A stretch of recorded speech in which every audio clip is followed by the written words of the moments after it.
Hey, I'm Jad Abumrad. This is More Perfect. In the United States, we give the Supreme Court the power to find justice for people. They come with boots. Boom, boom, boom, boom. People who've been abused and manipulated. Horrible. I mean, they didn't knock on their door. That power extends beyond state borders. They came with prepotencia. Sometimes even beyond national borders. With, here I come and show you who I am. The question is, how far do we want it to go?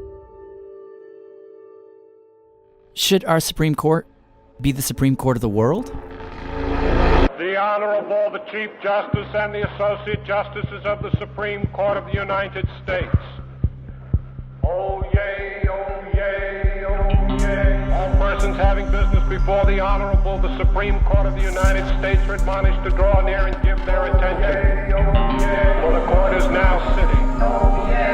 God save the United States and this Honorable Court.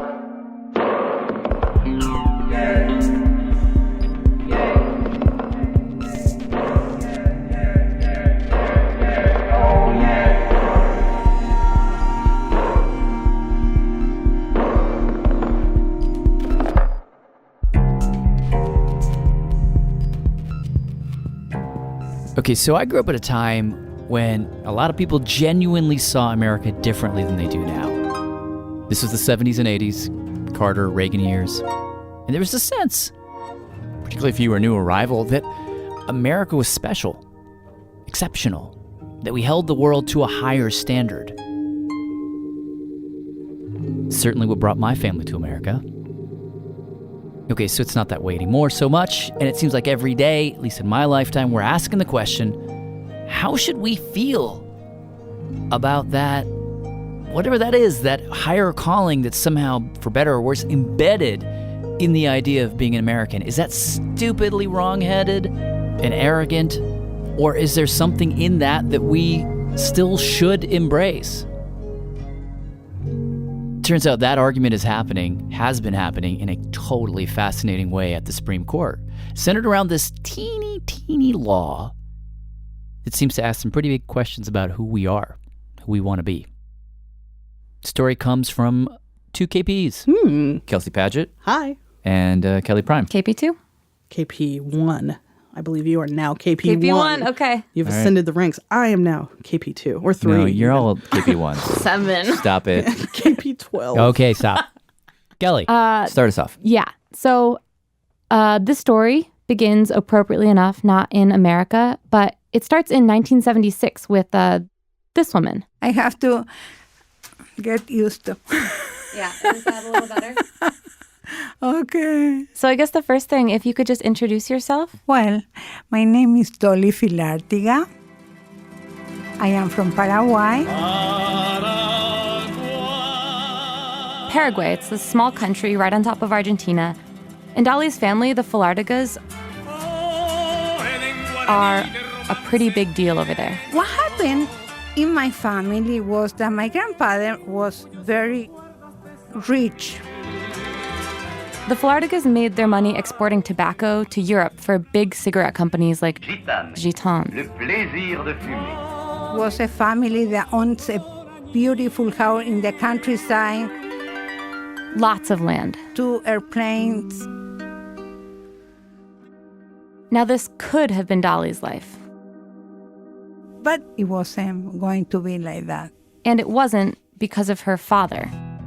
Your father, what's his name? Or what? Joel. And what did your dad do for a living? He's a doctor. Her dad very famously turned his back on his fancy upbringing and moved the entire family to the countryside. They always were short of money. And there he set up a clinic to give medical care to the poor indigenous farmers in that area. He take care of like 47,000 people. He was the only doctor in a lot of cities. Her dad became kind of like a patron saint of the countryside. Not only would he give them medical treatment, but when they came in, he would tell them, go vote, rise above your station. And as you can imagine, as word got out, this really pissed off Paraguay's ruler at the time, a guy named Alfredo Stroessner. He was called the pulpo, the octopus, because he said he had arms and tentacles that reached into everybody's lives there in the country. That's Renee Horst. I'm a professor of Latin American history here at Appalachian State University. When Dolly was growing up, Renee lived next door in Formosa, Argentina. Right across the river from Paraguay. And Renee says at that time, both Argentina and Paraguay were part of this big network of dictators all across Latin America, and it was called Operation Condor. Operation Condor was a network that linked together military dictatorships of Latin America. So Brazil, Argentina, Chile. Bolivia, Uruguay, Paraguay. And it was all masterminded by Pinochet in Chile. Renee said that Operation Condor was a lot like a spider web, with Pinochet as the master weaver, the spider. The communist revolution in Cuba had just happened, and so these 6 super militaristic dictatorships, they banded together to pretty much trap communism and keep it out of South America. Remember, this was the Cold War, and America really wanted to keep communism out of the continent too. So it's really likely that the CIA was involved. The result was a network of state-sponsored terror. In the darkest part of the night, they would come to your apartment and drag you out and stuff you in the trunk of a Ford Falcon car, and you would disappear forever. My father used to tell the peasants, don't vote for Stroessner. So this was the context behind Dr. Filartiga's rebellion. Dolly said he'd travel all over the world giving talks. Trying to show everything what Stroessner was doing in the country. He would tell his patients, when the government comes to buy your crops, put it away, don't sell it. Don't give them a thing.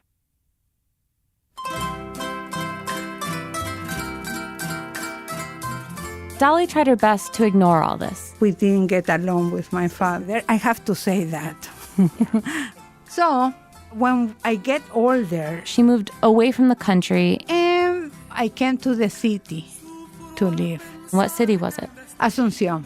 She worked to put herself through school. And then Joelito and Analik follow me after. And then Dolly says she worked to put her 2 siblings through school.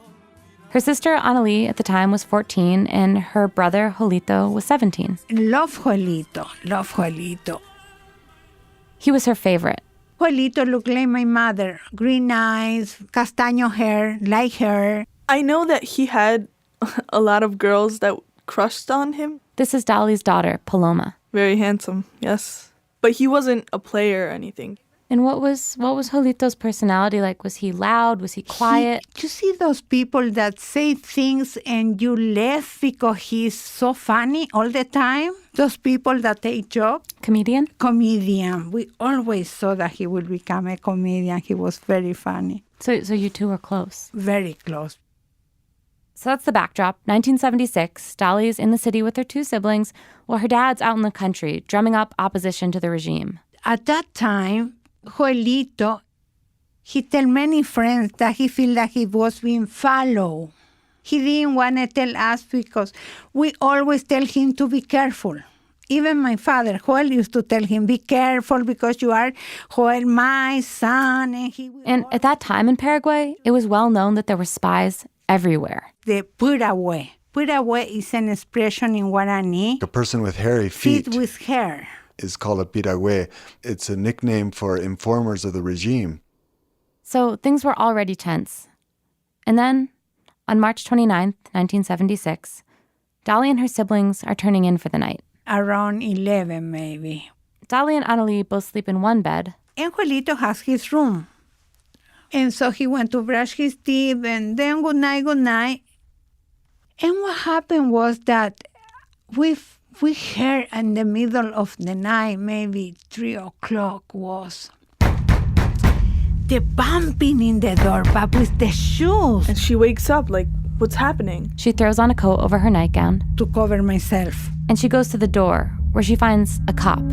He said, you have to come with me. There is a little problem with your brother at Peña's house. At Peña's house, remember that name. Inspector General Américo Peña. He lived 2 doors down, and she didn't know him too well, but he was a policeman, and she'd always had suspicions about him. So Dolly steps out into the chilly night in her nightgown. The street was full of policemen, car. The officer who was at the door walked her over to Peña's house, into the house, down a long hallway that she says was lined with even more policemen. They maybe was I don't know, 70 of them, 35 and 35, one close to another. She says as she walked down the hall, the policeman sort of parted for her and guided her to a room in the back of the house. I went into that room, opened that door, and saw Joelito's body. He was lying on his back on a mattress. And this gorgeous human being. My brother was so beautiful.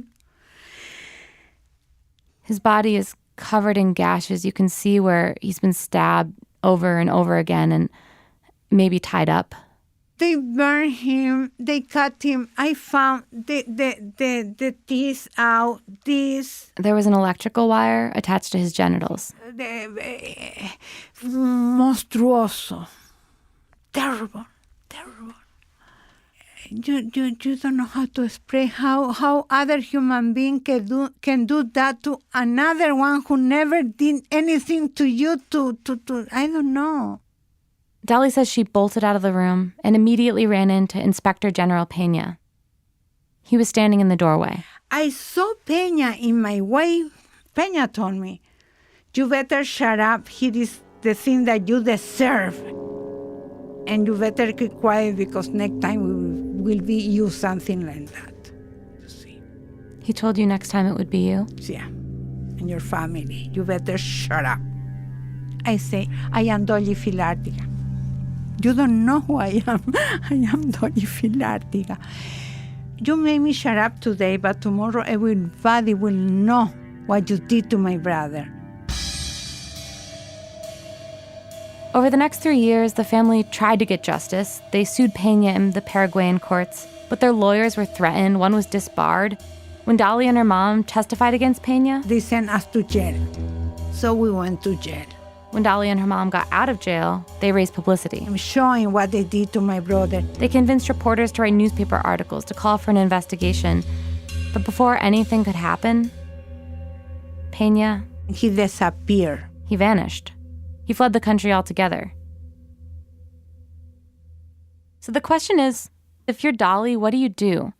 Your brother has just been brutally murdered. You know who did it. But you know you can't get justice in Paraguay because the whole court system's in with the regime, and you can't go to the International Criminal Court because it doesn't exist yet. And even if it did exist, your case is way too small. So what do you do? Well, I said we have to do something. Fast forward to 1979. I moved to Washington. Dali's living in D.C. Cleaning, cooking. Cleaning houses, working part-time at a law firm. Very frustrated. All this time, she's had feelers out with her dad's connections at NGOs, just trying to find out at least where Peña is living. I always have communication with the Paraguayan living there. Finally, one day that spring, she got a phone call from one of those connections. They found Peña. They told me that Peña was living here in Brooklyn. He'd been working at a furniture store in Brooklyn when a fellow Paraguayan had recognized him, outed him. I didn't know what I was going to do, but I wanted justice. How do you get justice in this case? I was desperate. You got a Paraguayan responsible for the death of another Paraguayan in Paraguay. Impossible to do anything. That happened in Paraguay. So, even if he did something wrong, Paraguay, which it seems like he did, there's not, this has nothing to do with America. Nothing. Well, I said we have to do something. So, I was looking for help. Dali contacts a lawyer who gets her in touch with this guy. Peter Oyez, Center for Constitutional Rights. Center for Constitutional Rights. Peter says even before Dali showed up, we were trying to figure out how to sue people committing crimes against humanity and war crimes. For example, 504 unarmed Vietnamese women, children, and old men were massacred over a 4-hour period by U.S. troops. This was around the time of the My Lai massacre in central Vietnam. When that happened, my colleagues at the center and I... they'd been wondering, was there a way for them to bring a case against the U.S. military on behalf of one of the victims? In an American court, if the crime was committed abroad. So I came and met Peter and asked for help. So I called an emergency meeting of the center staff. And he asked them, Is there a way we can help? Is there some wormhole in American law that would let us bring non-Americans and non-American crimes into American courts? And one of us at the center was obviously a good researcher. And they said, hey, there's this super old, super obscure law. Something called the Alien Tort Statute. The what? The Alien Tort Statute. And it seemed just right for that case. I don't know how many hours and hours and hours and hours they tried. Finally, they found this law that they used to use against the piratas. The piratas? Pirates. Pirates. Thank you. Pirates. Yeah. What do pirates have to do with anything? Oh, who? Yeah, what? You want to go straight to me, or do you want to go Kelly to handoff? I want someone to answer my question. Sure. Who are you, by the way? I'm Kelsey Padgett, a reporter. Okay. And yes, this story has to do with pirates. Definitely. We'll get there. But before that, there's this even crazier background. Okay. You gotta buy it. You gotta go with me on this journey because it's a lot different than the rest of this story. So ready to go on this journey? Yeah. Take my hand. We're going to Philadelphia. We from P-H-I-L-A period. All the way back in 1784. Granola and a banana. This is William Casto. He's a law professor at Texas Tech. He told me this story, and it's really a story of a fight, of a beef. Yeah. Here's the situation. It's 1784. You've got this guy, Mr. de Longchamps. Charles Julien de Longchamps, and he's a French guy, and he's living in Philly. He apparently was an officer in a French cavalry regiment and a nobleman by birth. By the way, some people didn't like him. Thomas Jefferson said he's an, quote, obscure and worthless character, okay? Why? Why do you say that? Doesn't matter. What's important is that he is here in America, has a bad reputation, and he ends up meeting this girl. A nice young Quaker girl, a, quote, heiress to a competent fortune. Ooh. Yeah. And her friends? Disapproved, very much so.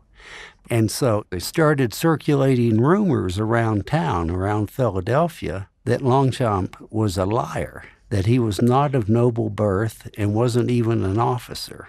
That he was just probably gold digging, since she had this money. I see. De Longchamps is really mad about this. He was incensed, and he put on his uniform, and he stormed over to the French embassy. He goes to the embassy. And there he spoke with Francois Marbois. Another French guy. Who was the embassy's first secretary, okay? Here's an aside. Yeah. Marbois later was Napoleon's Minister of Finance. Oh. And he negotiated the Louisiana Purchase.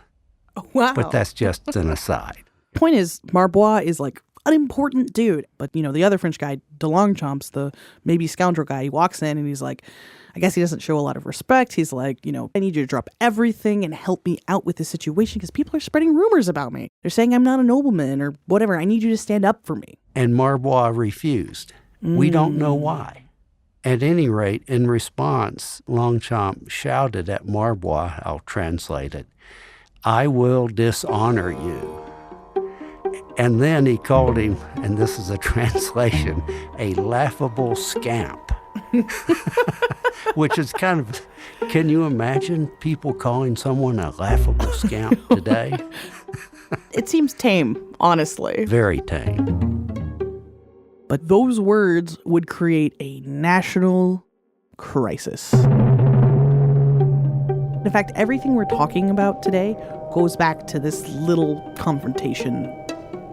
How? What do you mean? So, honor was this big deal back in the day. It's right. Why Hamilton dies, right? Something like calling someone a laughable scamp could cause a death. You know what I mean? That's the kind of thing you do a duel over. It was an indignity. Marbois was so pissed at the moment, and he did the right thing in that time period, which is instead of have a duel with the man, he contacted his bosses. He wrote a letter, across the seas to France and said, y'all, what are we going to do about this? Now, the French don't like what's going on. The French want us to put him on a ship back to France and have France punish de Longchamps. And the Pennsylvania Executive Council agreed, but the judges refused. They say, we're not going to do that. That's ridiculous. All that causes France to say, you know what? If we can't be sure that America is going to take care of this, that they're going to punish this guy, maybe we can't take this brand new country seriously. Maybe it's a land of no law. Oh, so it really escalates. Yeah, it becomes this huge thing. And you got to keep in mind, At that time, the United States was a third world nation. we were weak. France had been our buddy during the revolution. And the feeling was we desperately needed the help of other countries because we were just this baby little country. By the way, the Dutch ambassador was furious too because he said, if you don't punish Longchamps, I'm leaving the state. He actually threatened to leave the state. It really created problems. So we had to do something. But the question was, what? The national government had no authority whatsoever to deal with or punish a person like Longchamps because it wasn't a crime to just say, I will dishonor you. And even if it were, the insult happened at what was essentially the French embassy. Some have argued that made this a situation outside of the United States. Oh, so I step in there and I'm suddenly under the rules of France. Yeah, that's the argument. You know, did we have jurisdiction over that space? Did we not? Point is that the new U.S. government, They were just powerless. they didn't know what to do. What happened? Well, so the case goes to court. And the judge in that case, he's trying to figure out what to do. He's in a really bad political situation. He's got to punish this guy, and he's looking at his books. No law. He's got no laws to charge this guy under. And then it occurs to him, you know, there are some other laws that aren't explicitly written down, but that all people across the world agree are bad things. All nations agree that this is bad and can be punished. And the classic example of that is pirates. Now, pirates are out there on the open seas, sort of pillaging, plundering, killing, and they are not really subject to any one nation's laws. They're not doing this in a nation. No one had specific jurisdiction over them. And going all the way back to Roman times, pirates were designated as universal enemies. The hostis humani generis.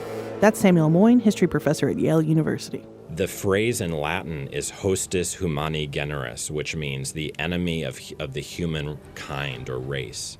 And it means that maybe there's things that are so heinous, you don't have to pass a law to make them illegal.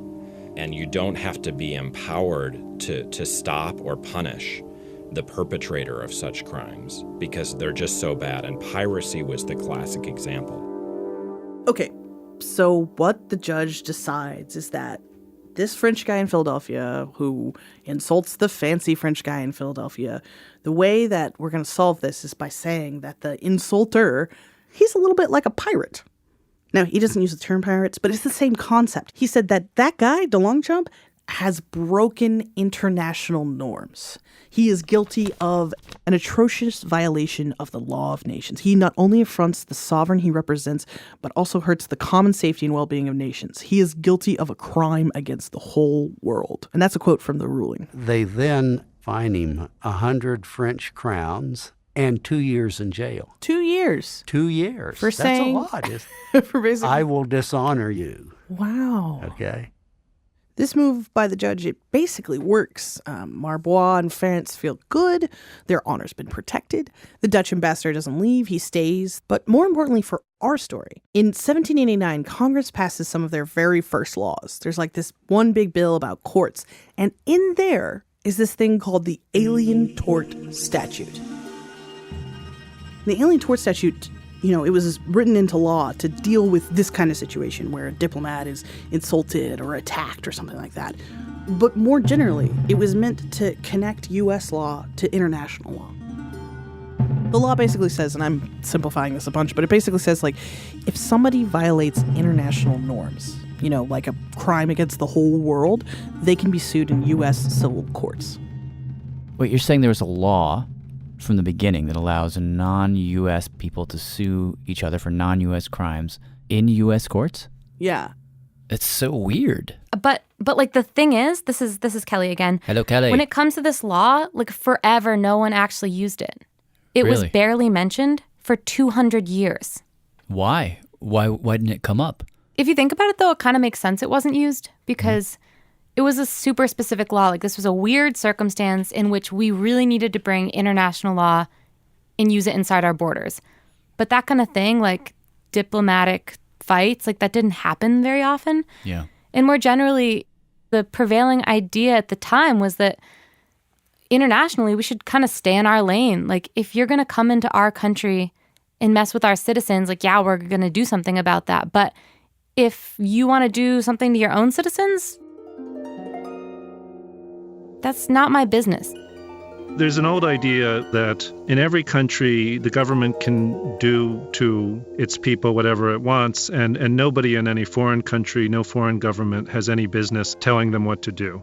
This is Eric Posner, professor of law at the University of Chicago. And he says the reason that the Alien Tort Statute was pretty much ignored is because of this idea. This idea of sovereignty. That we're not going to tell you what to do in your borders, so don't you come into our country and tell us what to do. Most people don't know this, but there was actually a humanitarian basis for this harsh-sounding principle. Came about in the 17th century, he says. The problem back in the 17th century were religious wars. Protestants invade the Catholics, Catholics invade the Protestants. Endless strife. And so the idea was, let's simplify things and just understand that in foreign countries, people have different values and ideas, and it's just not practical or good in the long run if we try to tell people in foreign countries how they should behave. And this was the dominant view for hundreds of years. Until World War II, really. But the Holocaust changed everything. No words can express the world's disgust at Germany's organized carnage. One of the defenses that Nazis gave to the specific charge of massacring Jews Shaken to the core. is that they were protected by the principle of sovereignty. That was, considered an unacceptable argument, and countries around the world basically agreed that limits had to be put on sovereignty, and those limits would be known as human rights. And just a few years later, in 1948, you get the Universal Declaration of Human Rights. It is the first occasion on which the organized community of nations has made a Declaration of Human Rights. And suddenly, all eyes turn to human rights. Look, it's a golden moment. Professor Samuel Moynihan, he says if you fast forward to the 70s, Americans, having fought Vietnam, having sullied themselves in doing so, want to bring human rights to the world now. And the human rights movement was very exciting. There were rock concerts and... Ladies and gentlemen, a lot of famous people. It's Joan Baez and a lot of, rock stars and pop culture icons get involved. Amnesty International. Amnesty wins the Peace Prize. The Nobel Peace Prize for 1977.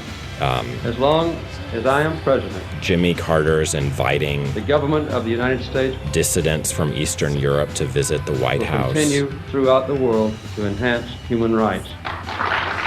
It's a new cause that's very exciting to a lot of people, and rightly so.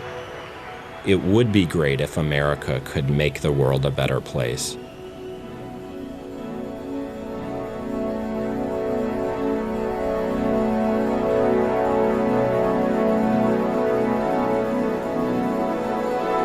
So, this brings us back to Dolly. So, I came and met Peter. And Peter Weiss. Center for Constitutional Rights.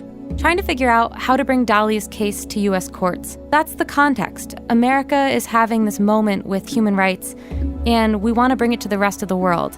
So when someone in Peter's office suggests using this old little law to get justice for Dolly, it seems obvious, of course. So I called an emergency meeting of the center staff. Basically, their idea was that some crimes, like piracy, were so bad that the borders didn't matter. Anyone should be able to prosecute them, and the U.S. should be able to bring these people to court on behalf of the world. But I have to tell you that the majority of our colleagues there thought we were slightly insane. Did your boss say, what? Yeah, people said, you're never going to get anywhere with this. It's all about Paraguay. So Dolly's lawyers, they file their papers, and eventually this case gets in front of a federal circuit court. The federal court, Eastern District, Brooklyn. In the day of the trial, you saw Peña in the elevator at court? Yes. I met him in the elevator, and I asked him, why you did that to my brother? Why you do that to him? Why? He couldn't answer. He was shaking. Anyway, we were in the court.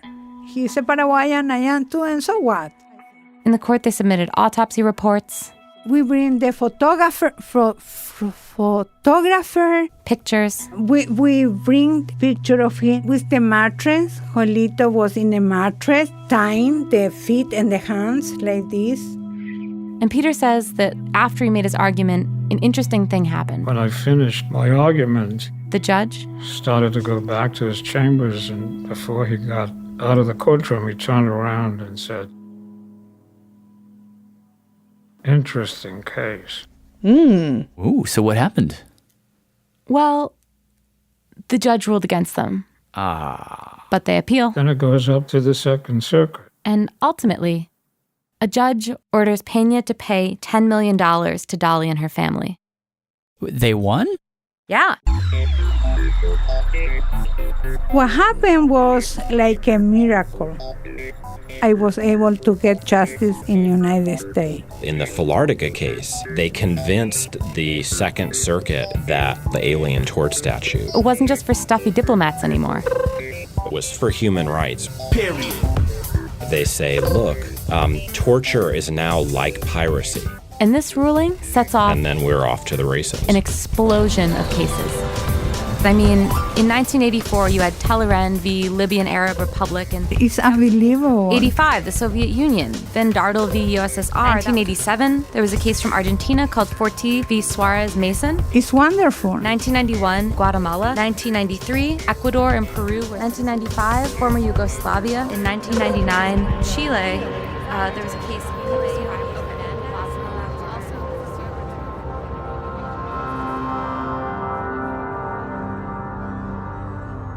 Basically, what you saw in the 80s and 90s and into the early 2000s is that cases from all over the world started just like flooding into American courts. The reason this statute is so important is that it's American law. It gives American lawyers who want to use their legal training something to do as part of this cause. Lawyers can save the world while practicing law. I think looking at the role of the A.T.S., it's hard to underestimate just how much impact it's had.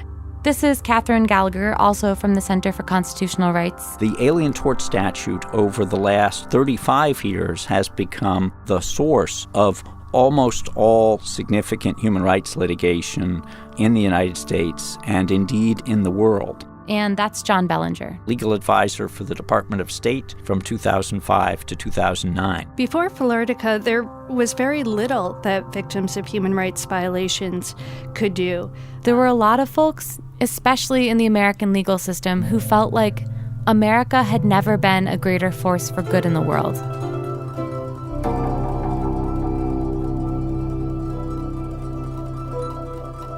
But the rest of the world wasn't so sure.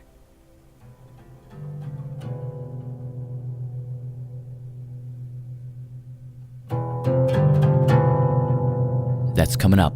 More Perfect will continue in a moment.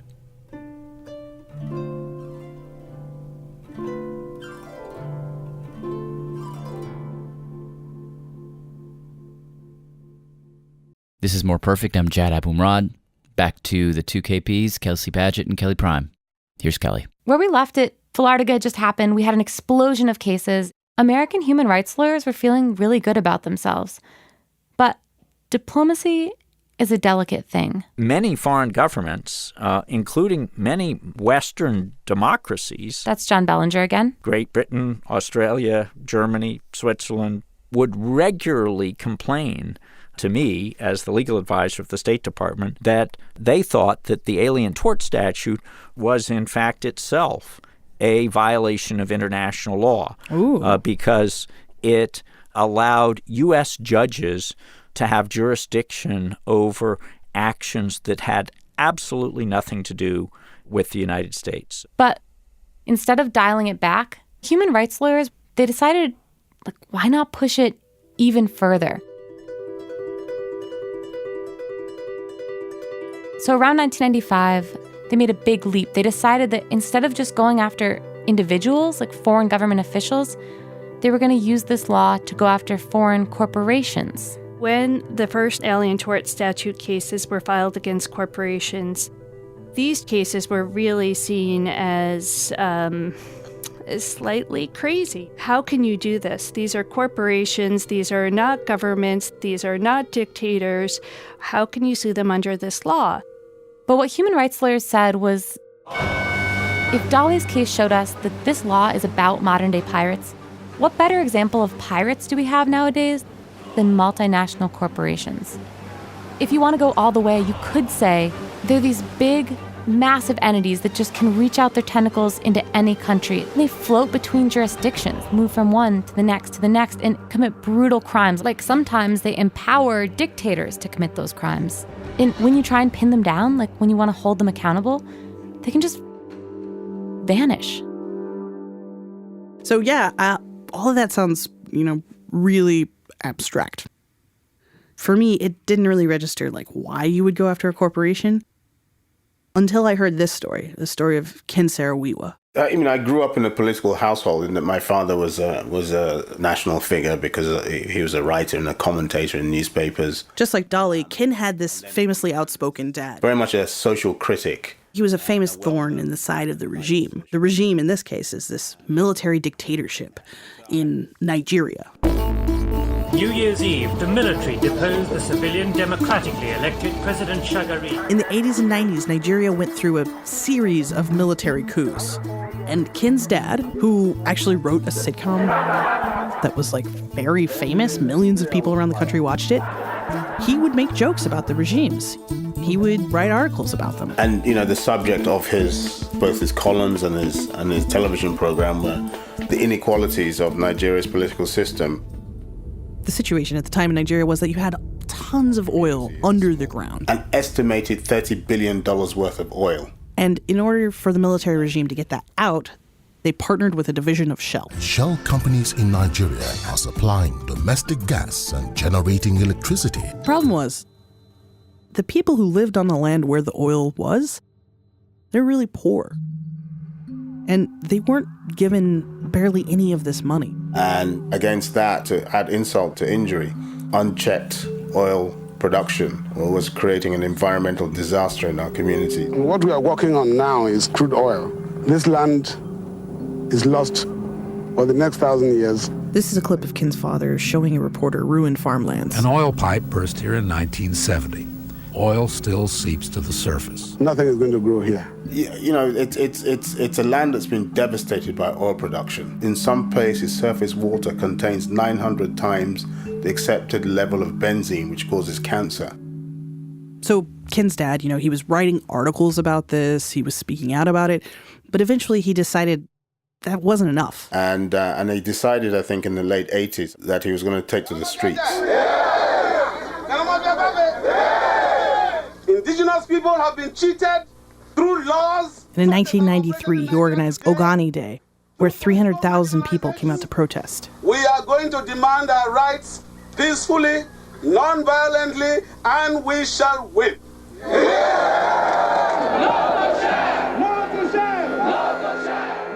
Over the next month, the protests kept going. They escalated. As tension increased, an oil worker was badly beaten. And then Shell pulled out of the region, resulting in the closure of oil operations in the area.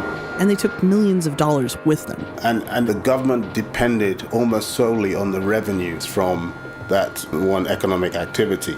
And so, not long after the protests, Ken's dad was thrown into jail.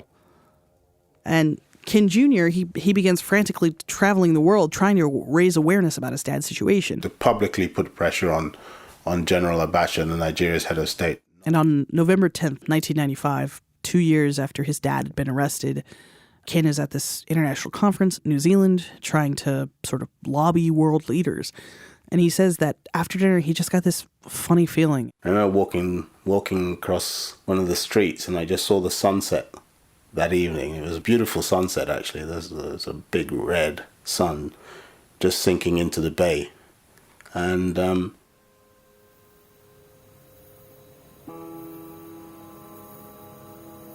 I felt something go in my chest. And I think I knew. I knew then that something had happened. Ken Saro-Wiwa, writer, human rights activist, campaigner on behalf of his fellow tribesmen, hanged this morning in a Nigerian prison. Ken says that world leaders spoke out, the Prime Minister of England, even Nelson Mandela. Unfortunately, it was to no avail. Nothing happened. It's difficult to know what to do with all of that. How do you get justice for what happened to your father? You could argue, and this is what lawyers later did argue, that the only way to get justice was not to go after the regime, but to go after Shell and its parent company, Royal Dutch Petroleum. In going after Shell, they claimed that they helped the Nigerian government do some horrendous things. They claimed that Shell aided and abetted the Nigerian government in kidnapping and torture and rape. Shell directly did this stuff, or well, aided and embedded. So the claim is that they would supply guns. That they'd actually supply guns. Well, actually, the allegation, the claim is that it's just ammo. But still, that's not a... Right. That's and there were other things, too. Like, they claim that Shell would call in this sort of special forces unit of the Nigerian government that colloquially everybody was calling the kill and go mob. Oh, they're claiming Shell was calling in hits? Yeah, basically. That Shell was hand in hand with the government on this. Of course, Shell denies all this. And in 2002, people like Ken, who had lost brothers, lost family, and also surviving victims of all this violence, they banded together with some American lawyers and brought a case under the Alien Tort Statute. They alleged that Shell was essentially the hostis humani generis, the enemy of the human kind or race, and therefore could be tried in American courts. Yeah, and as you can imagine, they got pushed back, and this case got challenged all the way up to the Supreme Court. We'll hear argument first this morning in Case 10-1491, Kiobel versus Royal Dutch Petroleum. Okay, this case was actually argued twice, but we're combining them here for simplicity. So the basic issue in this case seemed really simple at first. Can you use this law against corporations?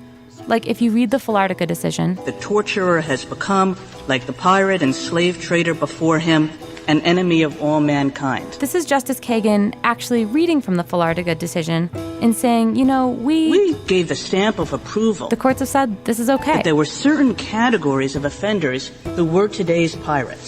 So the question was, are corporations in that category? Can they be considered today's pirates? The principal issue before this court is whether a corporation can ever be held liable for violating fundamental human rights norms under the Alien Tort Statute. That's Paul Hoffman, the lawyer representing the Nigerians bringing the case. And let me start by saying that the international human rights norms that are at the basis of this case, like all the terrible crimes that we've all already agreed are crimes against humanity, all of those human rights norms are defined by actions. They're not defined by whether the perpetrator is a human being or a corporation. And if Filartiga says that torturers are today's pirates, what about a group of torturers? What about Pirates Incorporated? Do you think in the 18th century, if they brought Pirates Incorporated and we get all their gold and the Blackbeard gets up and he says, oh, it isn't me, it's the corporation, do you think that they would have then said, oh, I see, it's the corporation, goodbye, go home?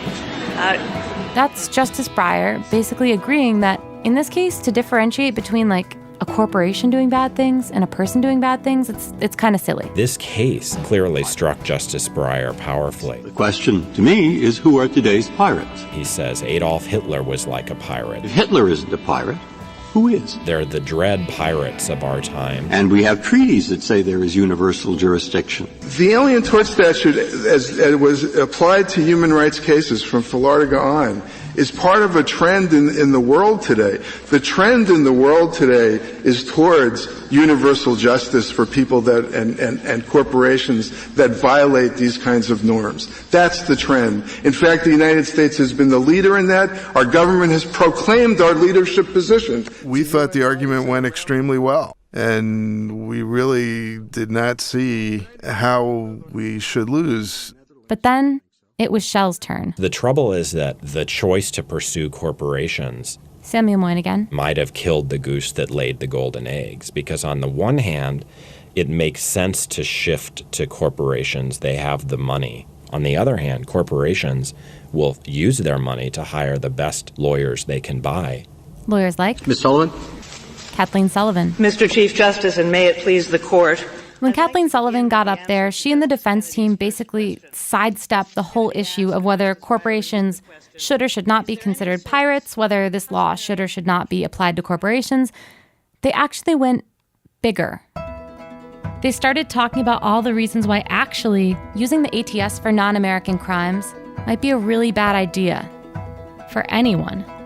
It came down to 3 main points.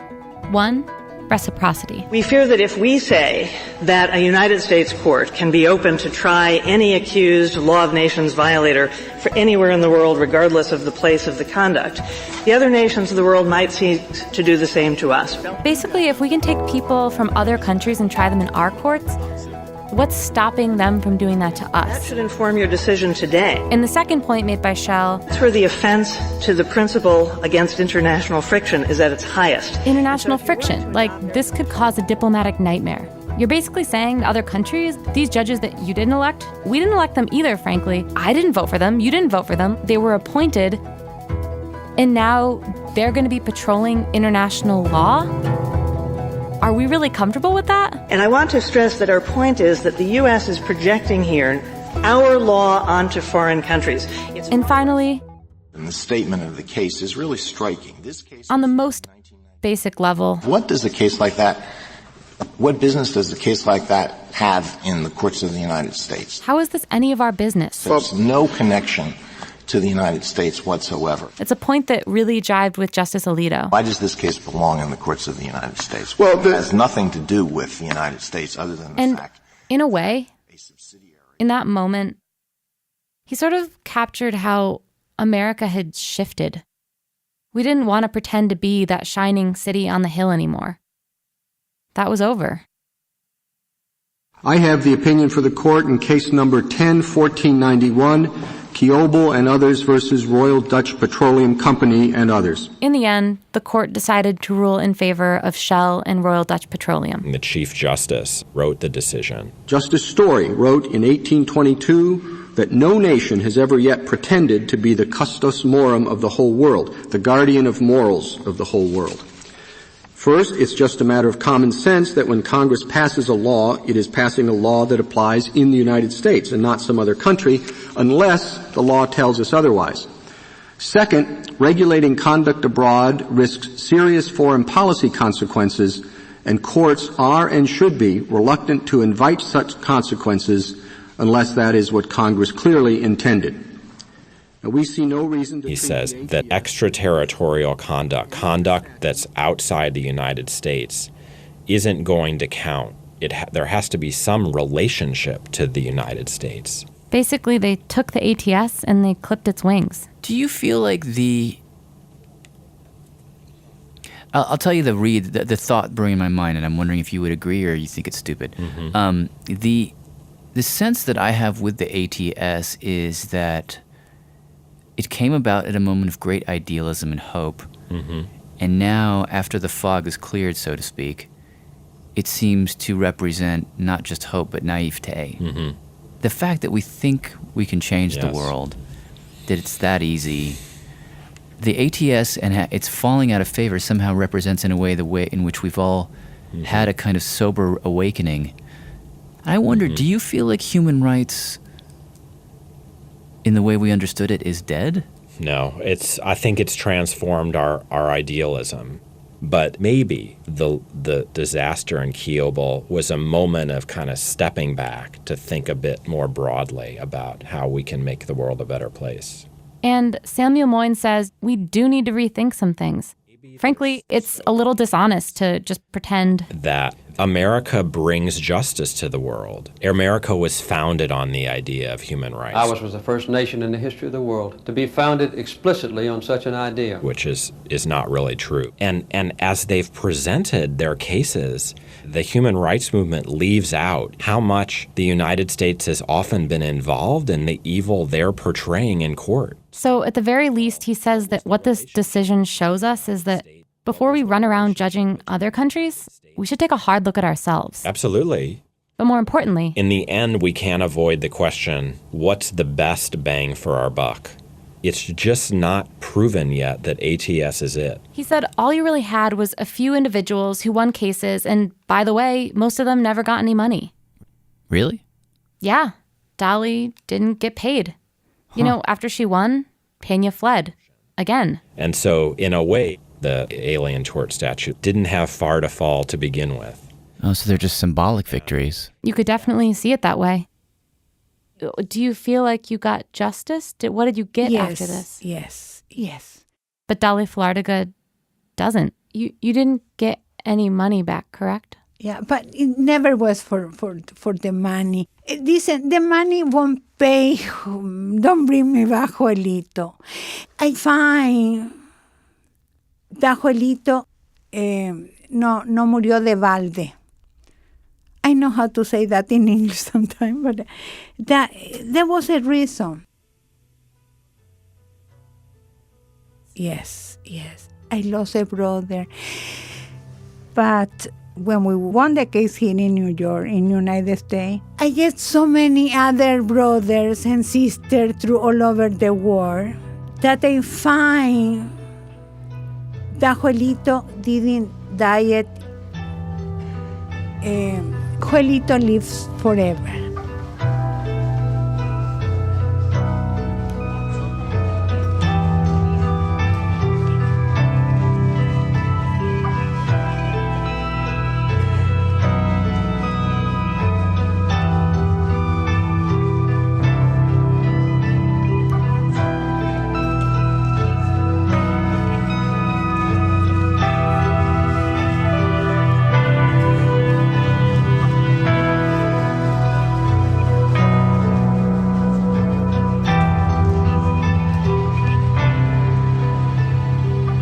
Producers Kelsey Padgett and Kelly Prime. So the debate about the A.T.S. and America's role in the world continues. The court just heard arguments in another A.T.S. case this term. It's called Jesner v. Arab Bank. It's a suit brought by nearly 6,000 plaintiffs against a Jordan-based bank accused of financing terrorism. Odds are that the court will use the case to further limit the A.T.S., but that remains to be seen.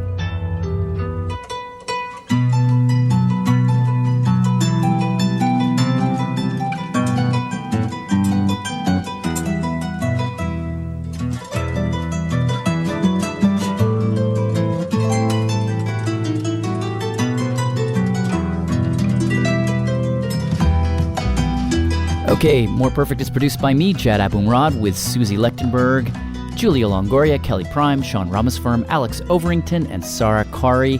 This episode was produced with Kelsey Padgett and significant editing juju from Jenny Lawton. Take it, Jenny. We also had help from Ellie Mistal, Christian Farias, Linda Hirschman, David Gable, and Michelle Harris.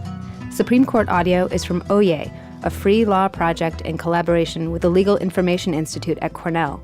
Leadership support for More Perfect is provided by the Joyce Foundation. Additional funding is provided by the Charles Evans Hughes Memorial Foundation. Additional music for this episode was by Nicholas Carter.